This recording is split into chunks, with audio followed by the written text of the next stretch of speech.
ঘরে ঘরে ক্যান্সারের রোগী আগে তো ছিল না। আমাদের ফ্যামিলিতে আমার বাপ চাচাদের কথা যদি বলি, আমার বাবা ক্যান্সারে মারা গেছে, চাচারা অনেকজন ক্যান্সারে মারা গেছে, একটা ফ্যামিলিতে কয়েকজন, পুরো গ্রামে গেলে কয়েকজন ক্যান্সারের রোগী এসে দাঁড়ায় সহযোগিতার জন্য। ঘরে ঘরে ক্যান্সার হয়ে গেছে।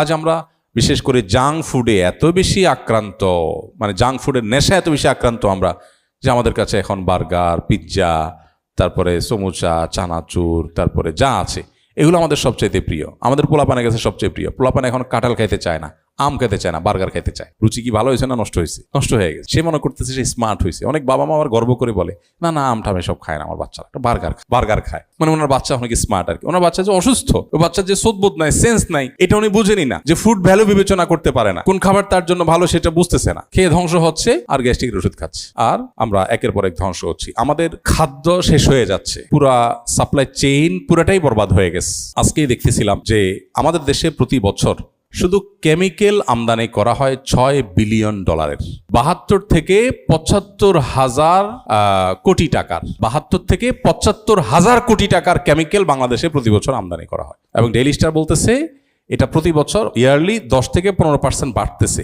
অর্থাৎ এটা অচিরেই 6 থেকে 8 বিলিয়ন US ডলারের দিকে চলে যাচ্ছে। এই কেমিক্যাল এনে আমরা খেতে দিচ্ছি। এটা শুধু খেতেই ব্যবহার হয় তা না, এটা টেক্সটাইলে ব্যবহার হয়, বিভিন্ন ক্ষেত্রে ব্যবহার হয়। কিন্তু বিশেষ করে আমাদের খেতে খামারে যে কীটনাশক দেওয়া হয়, কৃষকরা এখন 15 বার 17 বার থেকে কেউ 20-30 বার পর্যন্ত আপনার কীটনাশক স্প্রে করে।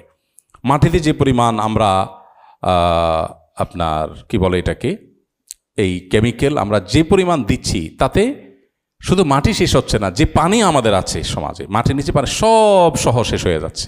ঘরে ঘরে ক্যান্সারের রোগী আগে তো ছিল না। আমাদের ফ্যামিলিতে আমার বাপ চাচাদের কথা যদি বলি, আমার বাবা ক্যান্সারে মারা গেছে, চাচারা অনেকজন ক্যান্সারে মারা গেছে, একটা ফ্যামিলিতে কয়েকজন, পুরো গ্রামে গেলে কয়েকজন ক্যান্সারের রোগী এসে দাঁড়ায় সহযোগিতার জন্য। ঘরে ঘরে ক্যান্সার হয়ে গেছে। ঢাকার বাইরে, শহরে, গ্রামে, সব জায়গায় হার্টের রোগী এত বাড়ছে। তারপরে আপনার কি বলে এটাকে, কিডনির পেশেন্ট এত বাড়ছে যে আমার এক ডাক্তার পরিচিত, কিডনি ডাক্তার, উনি বললেন যে ভাই, আমাদের বাংলাদেশে যতগুলো কিডনি ডায়ালিসিস মেশিন আছে, কোনোটারই স্লট খালি নেই, স্লট খুব কম মেশিনের খালি থাকে। এই পরিমাণ পেশেন্ট দিন দিন বাড়তেছে। তো এই বিষয়গুলো দেখার যেন কোনো লোক নাই। গোটা দেশের সমস্ত মাটি, পানি সবগুলোকে বিষাক্ত করে, ধ্বংস করে, সে বিষে আমরা নিজেদেরকে শেষ করে ফেলবো। এই জন্য যেন আমরা সবাই ঐক্যবদ্ধ হয়েছি। আল্লাহ তাআলা আমাদেরকে হেফাজত করুন। আল্লাহর সৃষ্টি এবং প্রকৃতিকে ধ্বংস করার এই নীল নকশা, এটা বিরুদ্ধে আমাদের প্রত্যেকটা মানুষের কাজ করা দরকার, দাঁড়ানো দরকার।